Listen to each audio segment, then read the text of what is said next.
নমস্কার, সকলকে স্বাগত জানাচ্ছি। কথা বলবো আগস্টের 8 তারিখ থেকে বাকি পুরো আগস্ট মাসটা মেষের জন্য কীরকম রেজাল্ট দেবে।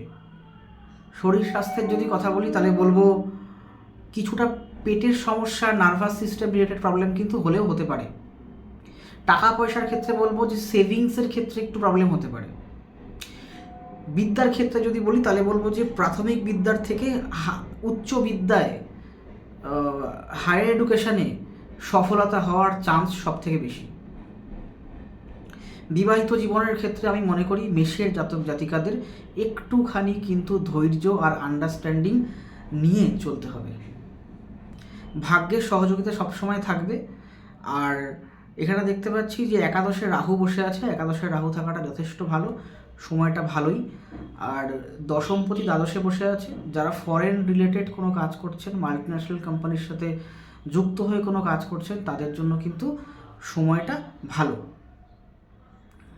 তা এই হলো মেষ রাশির পুরো বাকি মাসটার রাশিফল। নমস্কার।